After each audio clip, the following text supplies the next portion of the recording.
الرحمن الرحیم نحمده ونصلی علی رسوله الکریم اما بعد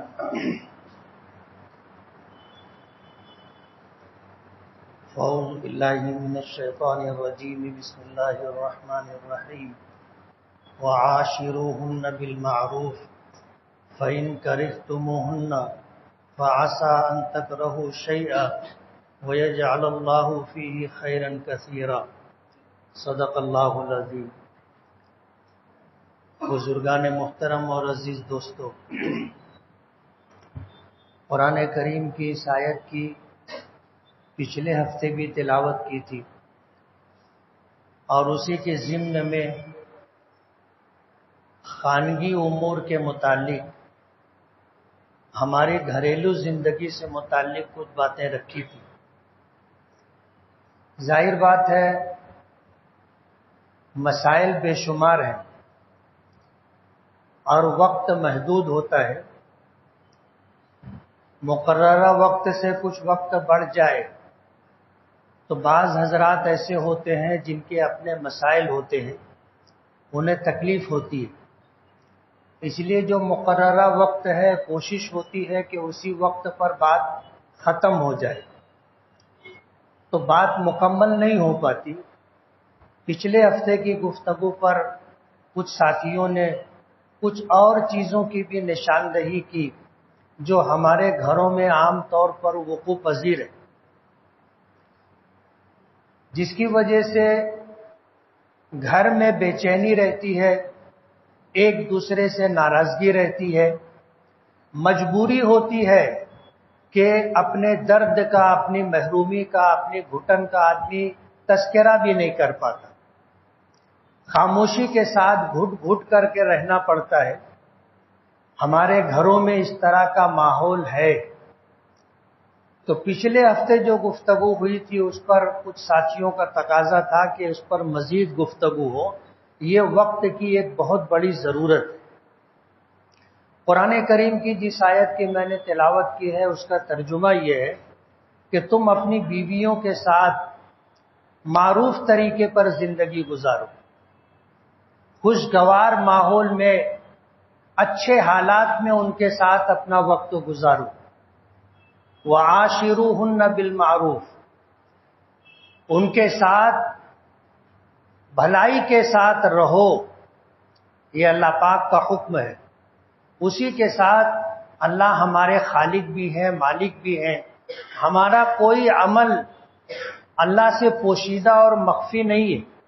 فرمایا فَإِن كَرِهْتُمُوهُنَّ، اگر ان بیویوں کے ساتھ رہتے ہوئے ان کی کچھ بات تمہیں ناگوار گزرے، تمہیں بھلی نہ لگے، کچھ ایسی چیزیں جو تمہیں پسند نہ ہو اور ان کی طرف سے سامنے آئے، فَإِن كَرِهْتُمُوهُنَّ فَعَسَىٰ أَن تَكْرَهُوا شَيْئًا وَيَجْعَلَ اللَّهُ فِيهِ خَيْرًا كَثِيرًا، ہو سکتا ہے کہ جو چیز تمہیں پسند نہیں ہے یا جو چیز تمہیں ناگوار گزر رہی ہے، مکروہ لگ رہی ہے، اس میں اللہ تعالیٰ نے تمہارے لیے خیر کثیر رکھا ہو۔ اور ظاہر بات ہے اللہ ہی بہتر جانتے ہیں کہ کس عمل کا کیا اثر ہوتا ہے، ہمیں نہیں معلوم۔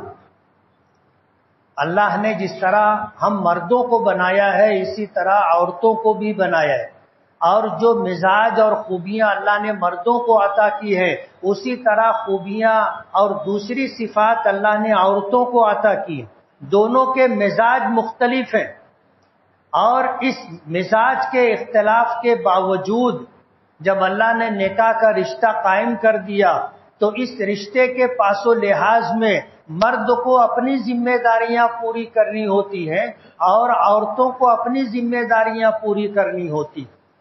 پچھلے ہفتے میں نے تذکرہ کیا تھا کہ 15-20 سال کا زمانہ بچی ایک گھر میں پیدا ہونے کے بعد گزارتی ہے، اور جن لوگوں کے ساتھ گزارتی ہے وہ اس کی ماں، باپ، بھائی، بہن اور گھر کے چھوٹے بڑے لوگ ہوتے ہیں۔ ایک ماحول ہوتا ہے، اس ماحول میں وہ پل کر کے بڑی ہوتی ہے، اور ایک وقت آتا ہے کہ خدا کے بنائے ہوئے نظام کے تحت ماں باپ رشتہ تلاش کرتے ہیں یا رشتہ کہیں سے آتا ہے، اور پھر اس رشتے کے تعلق سے اگر لوگوں کا اتفاق ہو جاتا ہے تو رشتہ طے کر دیا جاتا ہے، اور ایک وقت آتا ہے کہ نکاح ہوتا ہے اور بیٹی رخصت کر دی جاتی. یہ وہ مرحلہ ہوتا ہے جو ہر ایک کے گھر میں پیش آتا ہے. غریب ہو اس کے یہاں اگر بیٹی ہو تو اس کے بھی ہاتھ پیلے کرنے ہوتے ہیں، اور اسے بھی نکاح کے بعد رخصت کرنا ہوتا ہے. اور بادشاہ وقت بھی ہو تو بھی اس کو اپنی بیٹی کو نکاح کے بعد رخصت کرنا ہوتا ہے. ہم لوگ کہتے ہیں کہ بیٹی پرایا دھن ہوتی ہے، بیٹی دوسرے کی امانت ہوتی ہے. ایک وقت آتا ہے اسے اس کے ٹھکانے تک پہنچانا ہوتا ہے. دنیا کا یہ نظام اللہ پاک نے بنایا ہے. اس لیے یہ موڑ جب بیٹی نکاح کے بعد گھر چھوڑ کر کے جاتی ہے، مردوں کو اس کا اندازہ نہیں ہو سکتا کہ وہ کتنا تکلیف دہ مرحلہ ہوتا ہے کہ وہ اپنے ماں باپ کو چھوڑ کر کے جا رہی ہے، بھائی بہنوں کو چھوڑ کر کے جا رہی ہے. جس گھر میں اس نے زندگی کے 15-20 سال گزارے، آج اس گھر کو خیر بات کہہ کے جا رہی ہے. گھر کے چھوٹے بڑے اور دور قریب کے رشتہ دار سبھی لوگوں سے وہ رخصت ہو کر کے جا رہی ہے، اور جہاں جا رہی ہے یہ وہ گھر ہے جہاں شاید اس نے زندگی میں اس سے پہلے قدم بھی نہیں رکھا ہو. اور جن لوگوں کے ساتھ رہنے جا رہی ہے ماضی میں ان سے کوئی تعلق بھی نہیں تھا. ایک نیا گھر ہے، نئے لوگ ہیں، نیا ماحول ہے. اس جگہ جا کر کے اسے اپنا وقت گزارنا ہے. آپ سوچو کہ اگر آپ کو کسی ایسی جگہ پر بھیجا جائے جو آپ کے لیے نئی جگہ ہو، جن لوگوں کے ساتھ آپ کو رہنا ہے وہ لوگ ماضی میں کبھی آپ سے نہ ملے ہو، کس کا کیا مزاج ہے، کس کی کیا پسند ہے، کون کیسے رہنا پسند کرتا ہے، کچھ معلوم نہیں. ایسی جگہ اگر ہم کو جا کر کے رہنا پڑے تو آپ اندازہ کرو کہ کتنے اندیشوں کے ساتھ ہم جائیں گے. ظاہر بات ہے ہم مرد ہیں، مرد ہونے کی حیثیت سے ظاہر بات ہے ہمت اور طاقت، اور پھر کوئی ہماری ایسی مجبوری بھی نہیں ہے کہ ہم گھر سے باہر نہیں نکل سکتے. لیکن لڑکی کے ساتھ یہ مجبوری ہوتی ہے کہ وہ اس گھر سے اپنی مرضی سے باہر بھی نہیں نکل سکتی. ایسے ماحول میں لڑکی آتی ہے، اور میں نے پچھلے ہفتے عرض کیا تھا کہ دلہے کی ماں بہنیں پورا شہر گھوم کر کے پسند کر کے لاتی، نہ جانے کتنی جگہ جاتی ہیں، اور کسی نہ کسی وجہ سے کوئی چیز پسند نہیں آتی، رشتہ نہیں ہوتا، بہت ڈھونڈ کر کے چھان کر کے بہو کہو بھابھی کہو لے کر کے لوگ آتے ہیں. آنے کے بعد پھر گھر میں کیا ہوتا ہے سب کو پتہ ہے. گھر میں آنے کے بعد یہی لوگ جو ہے ایک وقت آتا ہے اس کو اپنا دشمن سمجھنے لگتے ہیں. اس لڑکی کا اس گھر میں ایڈجسٹ ہونا مشکل ہو جاتا ہے. اور اگر اپنی بیٹی ہو اور سسرال میں اگر ساس اس کے ساتھ اچھا سلوک کرے تو بہت اچھا گھر ہے. شوہر اس کا خیال رکھتا ہو تو بہت اچھا داماد ہے. شوہر اپنے ساتھ کھانا کھلاتا ہو تو بہت خیال رکھنے والا شوہر ہے. شوہر اگر اس کو گھمانے کے لیے کہیں لے کر کے جاتا ہو تو بہت اچھا داماد ہے. لیکن یہی کام اپنے گھر میں اگر اپنا بیٹا کرے، یہی کام کسی دوسری بیٹی کسی دوسرے کی بیٹی کے ساتھ گھر میں اپنا بیٹا کرے کہ ساتھ میں کھانا کھلائے، ساتھ میں کھانا کھائے، کہیں اسے گھمانے لے جائے، گھر میں کہیں بیٹھ کر کے اطمینان سے بات کرے، کچھ وقت دن کا اگر تنہائی میں گزارے تو لوگوں کو جو ہے بہت برا لگتا ہے. اور ماں اپنے بیٹے کو جورو کا غلام بولتی ہے. بیٹی کے ساتھ یہ سلوک ہو تو بہت اچھا، اور بہو کے ساتھ یہ سلوک ہو تو ہمارے گھر میں بیٹا جورو کا غلام بن جاتا ہے. یہ جو چیز ہے کہ پرائی کی بیٹی کو لا کر کے اپنے گھر میں جو سلوک اس کے ساتھ کیا جاتا ہے،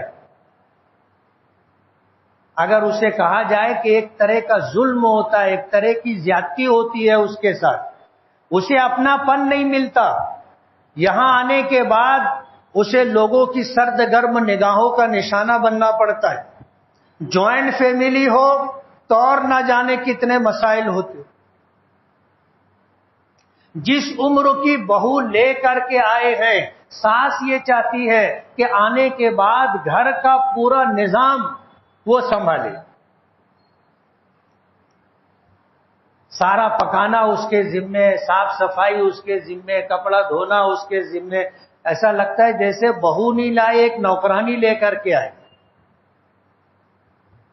اور اس میں بھی پھر مسائل رہتے ہیں کہ یہ روٹی ایسی کیسی پکی، سالن ایسا کیسا بنا، گھر میں جھاڑو کس نے دیا، ایسے جھاڑو دیتے ہیں کیا، کپڑا کس نے دھویا، ایسا کپڑا دھویا جاتا ہے کیا۔ جس عمر کی بہو ہے، بیٹی کے تعلق سے یہ سوچ ہوتی ہے کہ ابھی تو اس کے کھیلنے کھانے کے دن، دونوں کی عمر ایک ہوتی ہے، بیٹی گھر کے ایک کام کو بھی ہاتھ نہیں لگاتی، اور اگر وہ لگانے لگے تو ماں اس کو روکتی ہے، اور ہاتھ نہ لگانے پر ماں کو کوئی شکایت نہیں ہوتی، بلکہ ماں یہ کہتی ہے کہ ابھی اس کی عمر ہی کیا ہے۔ یہ جو ہمارے گھر میں ظلم ہوتا ہے، ظاہر بات ہے ہر عمل کا ایک رد عمل ہوتا ہے، ہر عمل کا ایک رد عمل ہوتا ہے۔ ایک وقت تک بہو مجبور ہوتی ہے، بے بس ہوتی ہے، لیکن قدرت کا ایک نظام ہے کہ پھر تختہ پلٹ ہوتا ہے، اقتدار تبدیل ہوتا ہے۔ گھر میں کل جو چھوٹا تھا آج بڑا ہو گیا، اور جو بڑے تھے وہ ریٹائر ہو گئے۔ اب آپ سمجھ سکتے ہو کہ بہو کے ساتھ جو سلوک کیا گیا تھا وہ بھولا نہیں ہے، بھلایا نہیں ہے۔ بہو کو ہر ایک کا ایک ایک عمل یاد رہتا ہے، اس کو ہر ایک کی ایک ایک بات یاد رہتی ہے، لیکن اس کی مجبوری اور بے بسی تھی، وہ کچھ کر نہیں سکتی تھی تو سب جھیلتی رہی۔ اب یہ ہے کہ بہو اب گھر کی مالکن ہے، اب گھر اس کے رحم و کرم پر ہوتا ہے، اور پھر اس کے بعد جو سلسلہ چلتا ہے کہ ماضی میں جو کچھ کیا گیا تھا آج اس کو بھگتنا پڑتا ہے، اور پھر ہمارے گھر میں یہ سلسلہ چلتا رہتا ہے۔ آج کوئی مظلوم ہے، کل وہ ظالم بن جاتا ہے۔ ظاہر بات ہے سب بہویں ایسی نہیں ہوتی کہ ماضی کا سب ظلم و بھلا دیا جائے، سب کی ہر بات ختم کر دی جائے اور پھر خوشگوار اور حسن سلوک کے ساتھ زندگی گزاری جائے۔ ہر گھر میں ایسا نہیں ہوتا۔ تو یہ جو شکایتیں آتی ہیں، کبھی بہو کی طرف سے شکایت آتی ہے، پھر کبھی ایسا ہوتا ہے کہ ساس کی طرف سے شکایت آتی ہے۔ سماج میں جو لوگ ہیں ذمہ دار، ان کو یہ سب کچھ سمجھتا ہے اور ان کے کانوں تک یہ سب کچھ بات رہتی ہے۔ لیکن کہتے ہیں نا کہ ماضی آدمی کا پیچھا نہیں چھوڑتا۔ اگر ماضی میں آپ نے ستایا ہے، پریشان کیا ہے، تو ایک وقت آئے گا کہ یہ جو ستانا ہے، پریشان کرنا ہے، واپس آئے گا۔ اور کبھی ایسا ہوتا ہے کہ یہ واپسی سود سمیت ہوتی ہے نا، سود سمیت ہوتی ہے۔ اور پھر ایسا ہوتا ہے کہ ساس بول بھی نہیں سکتی نا، بہو اتنا ظلم کرتی ہے کہ پھر ساس بول بھی نہیں سکتی کسی کو۔ یہ تو ہوتا ہے کہ جب بہو پر ظلم ہوتا ہے تو بہو میکے جا کر کے اپنی ماں کے سامنے، بہن کے سامنے اپنا درد دل رکھ دیتی ہے، دل ہلکا کر کے آ جاتی ہے۔ اور کبھی ایسا ہوتا ہے کہ ان لوگوں کی طرف سے جب رہنمائی ہونے لگے تو گھر کبھی بن بھی جاتا ہے اور کبھی بگڑ بھی جاتا ہے۔ ظاہر بات ہے میکے جا کر کے بہو جو کچھ سن کر سیکھ کر کے آتی ہے اس کو سنانے والے اور بتانے والے تجربے کار ان لوگ ہوتے جو اس مرحلے سے گزرے ہوئے رہتے، ان کو پتا ہوتا ہے کہ اگر ایسا ہو تو کیا کرنا چاہیے، تو وہ اگر سمجھا دیں اچھی طریقے سے اور بہو سمجھ کر آ جائے تو پھر گھر میں جو ہے مہا بھارت چالو ہو جاتی ہے۔ تو یہ جو ہمارے گھر کا ماحول ہے اس کو بنانا اور سنوارنا ضروری ہے، اور یہ ذمہ داری گھر کے مردوں کی ہے۔ گھر کے مردوں کی ہے کہ ظلم کو دیکھیں تو اس کو روکیں، غلط ہو رہا ہے تو سمجھائیں، اور کسی کی بیٹی لائے ہیں تو اس کے ساتھ بیٹی جیسا سلوک کریں۔ آج جو لوگ اس طرح کا کام کر رہے ہیں گھریلو جھگڑوں کے نمٹانے کا، جسے ہمارے ہاں پنچایت کہا جاتا ہے، آپ ان سے پوچھو کتنے مسائل۔ جمعیت علماء مالیگاؤں نے ایک اصلاحی کمیٹی بنائی اور پنچایت کا ایک نظام شروع کیا، کرنے والے تھک گئے، پریشان ہو گئے، مسائل بے شمار ہیں اور کرنے والے بہت تھوڑے لوگ ہیں، اور ظاہر بات ہے یہ کام کرنے کے لیے وقت لگتا ہے، اور آدمی کتنا وقت دے گا؟ اگرچہ اس پر اجر بے پناہ ہے۔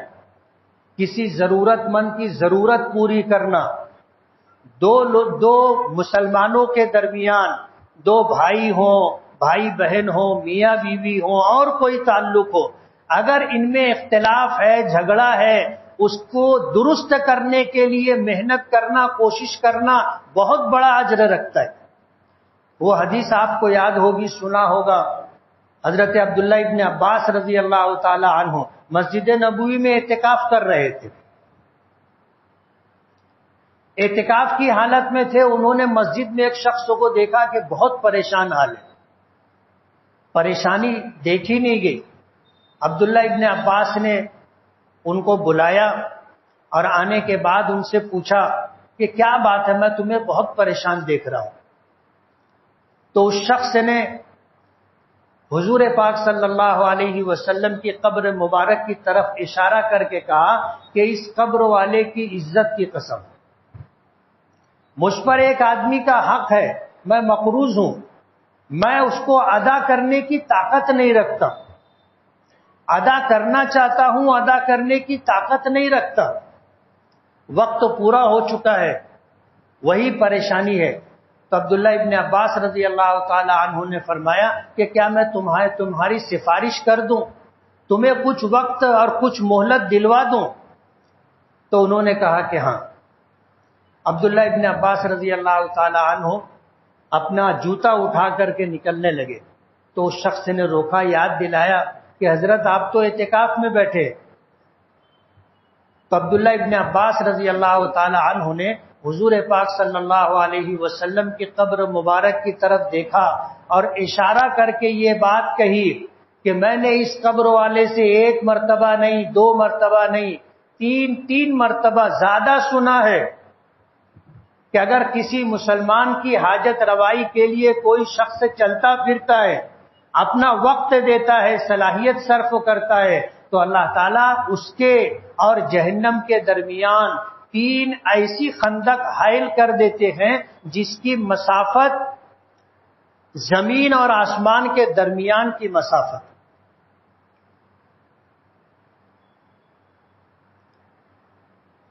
ایسی 3 خندقیں حائل کرتے ہیں جو اعتکاف کرتا ہے، اور جو کسی کی حاجت روائی کے لیے چلتا ہے تو اللہ تعالیٰ اس کو 10 سال کے اعتکاف کا ثواب دیتے۔ ایک دن کے اعتکاف کی یہ فضیلت ہے کہ اس کے اور جہنم کے درمیان 3 خندقیں حائل ہوتی ہیں، اتنی دوری ہو جاتی ہے جس کی مسافت آسمان و زمین کے درمیان کی مسافت ہے، اور کسی کے کام کے لیے چلنا پھرنا، وقت دینا 10 سال کے اعتکاف کا ثواب رکھتا ہے۔ آپ اس سے اندازہ کر سکتے ہیں کہ کسی ضرورت مند کی ضرورت پوری کرنا اللہ کے نزدیک کتنا بڑا عمل ہے، معمولی نیکی نہیں ہے۔ آج جو لوگ سماج اور معاشرے میں بلا معاوضہ اللہ کی رضا اور خوشنودی کے لیے اپنا وقت دیتے ہیں، میاں بیوی کے جھگڑے نمٹاتے ہیں، باپ بیٹے کے جھگڑے نمٹاتے ہیں، ماں بیٹے کے جھگڑے نمٹاتے ہیں، بھائی بھائی کے جھگڑے نمٹاتے ہیں، میراث کی تقسیم کے لیے کئی مرتبہ رات رات بھر بیٹھتے ہیں، آپ اندازہ کرو کہ انہیں کتنا اجر و ثواب ملتا ہوگا۔ لیکن آج جو لوگ مسائل حل کرنے والے ہیں وہ پریشان ہیں کہ مسائل اتنے آ رہے ہیں کہ ان مسائل کے لیے وقت دینا مشکل ہو رہا ہے۔ ظاہر بات ہے جب بیٹھتے ہیں تو ایسا تو نہیں ہے کہ بیٹھے اور 5 منٹ میں مسئلہ حل ہو گیا۔ مزاج تو ایسا لے کے لوگ بیٹھتے ہیں کہ پنچوں کی بات سر آنکھوں پر، پنڈال جہاں گرتا تھا وہیں گرے گا، یعنی پہلے سے طے کر کے بیٹھتے ہیں کہ ماننا نہیں ہے، جیسا میں چاہتا ہوں ایسا فیصلہ ہوگا تو مانوں گا، نہیں تو نہیں مانوں گا۔ ماں باپ کے انتقال کو 10 سال 20 سال گزر گئے، بھائی بہنوں کو حصہ نہیں دیتے، پنچ حضرات سمجھاتے ہیں تو ہمارے پکے محلے جیسے اسلام پورا ہے، نیا پورا ہے، بیل باغ ہے، یہ جو پکا ایریا ہے، یہاں پر لوگ ایسے ہیں جو پنچوں کو کہتے ہیں میں شریعت وریت کو نہیں مانتا۔ لوگ بولتے ہیں، ابھی پرسوں کی بات ہے، کچھ پنچ لوگ بیٹھے تھے اور وہاں پر جو حالات پیش آئے اس کے بعد انہوں نے مجھ سے تذکرہ کیا، تذکرے میں یہ بات انہوں نے کہی کہ جس کے ہاتھ میں ہے وہ کہتا ہے میں شریعت وریت کو نہیں مانتا،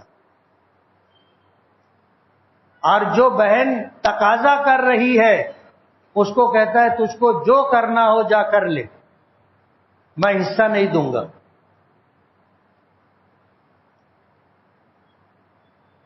میں حصہ نہیں دوں گا، جو کرنا ہو کر لے۔ بہنوئی بول نہیں سکتا، حالانکہ اس کو بولنے کا حق ہے، اس کو نہیں ہم سب کو بھی حق ہے بولنے کا کہ مظلوم کا ساتھ دینا چاہیے اور مظلوم کے حق کے لیے آواز اٹھانا چاہیے، لیکن بہنوئی کو بولتے ہیں تورا کا ہے۔ یہ جو صورتحال ہے اس کو بدلنا ضروری ہے۔ جتنی جلدی ظلم و زیادتی کو ختم کیا جائے گا اتنا ہمارے لیے بہتر ہوگا۔ ہو سکتا ہے ہم میں سے بھی کچھ لوگ ایسے ہوں جن کے ساتھ اس طرح کا معاملہ ہو، اور ایسے بھی کچھ لوگ ہوں جن کے ساتھ ظلم زیادتی کرنے والے بھی اس مجلس میں ہوں۔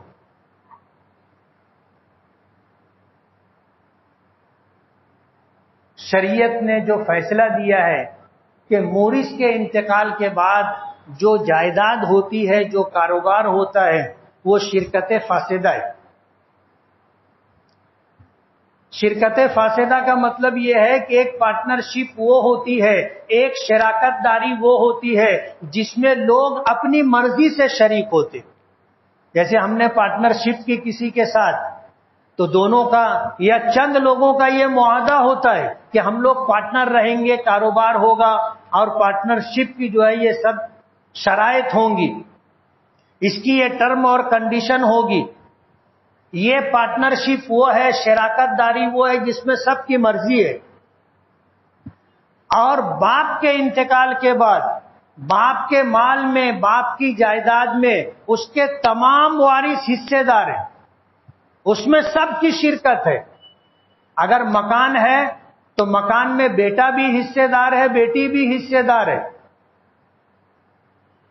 شریعت نے ان کو حصے دار بنا دیا ہے، ان کی شرکت ہے، پارٹنرشپ ہے، لیکن یہ پارٹنرشپ شرکت فاسدہ ہے۔ یہ بغیر مرضی کے شرکت ہو گئی ہے۔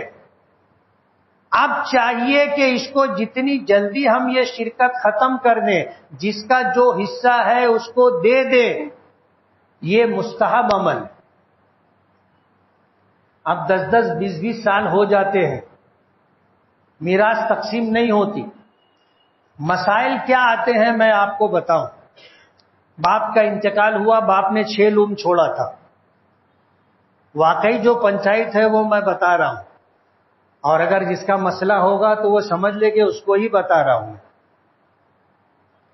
باپ کا انتقال ہوا، 6 لوم تھا، آج 20-25 سال کا عرصہ گزر گیا، دوسرے بھائی بہنیں حصہ مانگتے رہے، حصہ دیا نہیں گیا، آج لوم بڑھ کر کے 36 لوم ہو گئے۔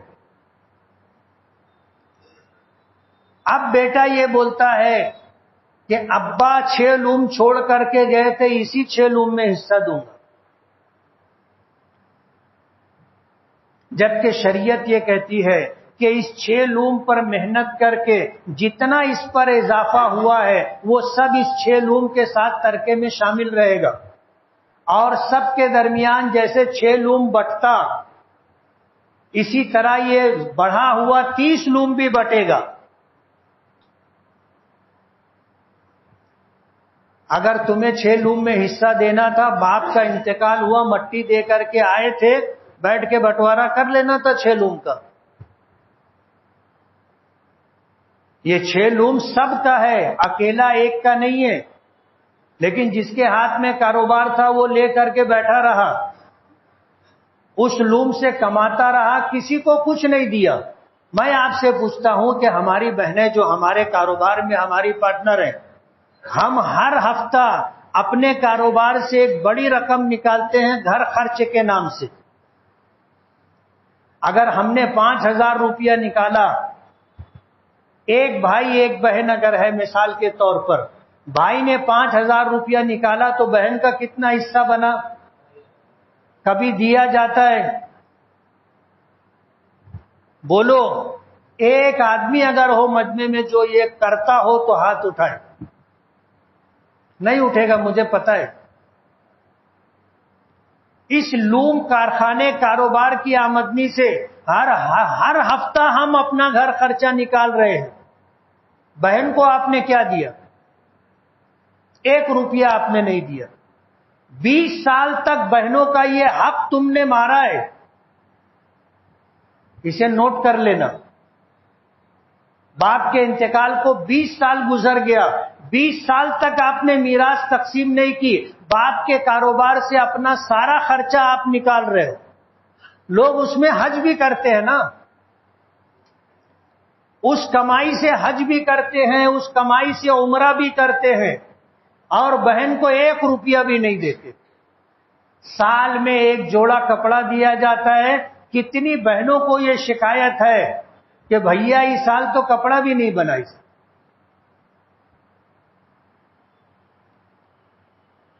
یہ جو صورتحال ہے، تو آپ نے 5,000 نکالا، 2,500 بہن کو دینا چاہیے تھا، اس کا حق ہے، جائز حق ہے، آپ نے نہیں دیا۔ 20 سال تک بہن کا حق مارا، آج جب میراث دینے کی بات آ رہی ہے تو کہتے ہو کہ ابا کا تو 6 لوم تھا،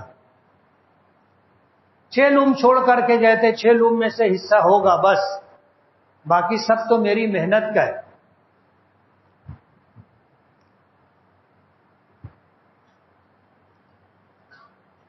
شریعت کا حکم ہے مورث کا انتقال ہو میراث تقسیم کر لینا چاہیے، میراث تقسیم کر لینا چاہیے، اور یہ مستحب ہے۔ لیکن ہوتا یہ ہے کہ میراث تقسیم کرنے کی بات اگر کسی کی طرف سے آئی تو اس کا منہ بند کرنے کے لیے کہا جاتا ہے یہ تو ابا کے مرے کا انتظار کرت رہا۔ بعض لوگ کہتے ہیں باپ کے قبر کی مٹی ابھی ٹھنڈی بھی نہیں ہوئی ہے، حصہ مانگنے لگ گئے۔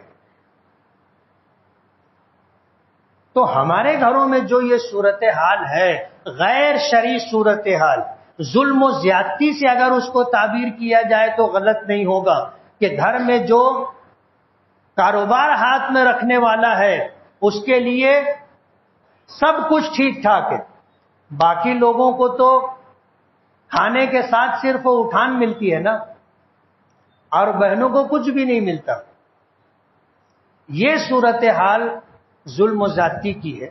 پچھلے ہفتے میں نے اسی عنوان پر کہا تھا کہ یہی وہ ظلم ہے جو اللہ کو ناراض کرتا ہے، اور اللہ ناراض ہو تو پہلا کام یہ ہوتا ہے اللہ بارش روک لیتا ہے، بارش روک لیتا ہے۔ اور اگر اس زمین پر انسانوں کے علاوہ، ظالموں کے علاوہ مظلوم نہ ہوتے، بے زبان جانور نہیں ہوتے، تو اللہ تعالیٰ ایک قطرہ بھی بارش کا نہیں برساتا۔ لیکن مظلوموں کے طفیل، بے زبان جانوروں کے طفیل ہم کو اللہ پانی دیتا ہے، لیکن ہم اپنی سرکشی سے باز نہیں آتے۔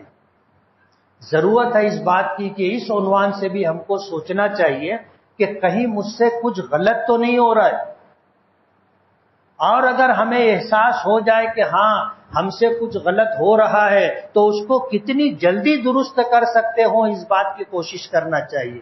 زندگی بہت مختصر ہے، پتہ نہیں کب بلانا آ جائے، کب بلانا آ جائے پتہ نہیں۔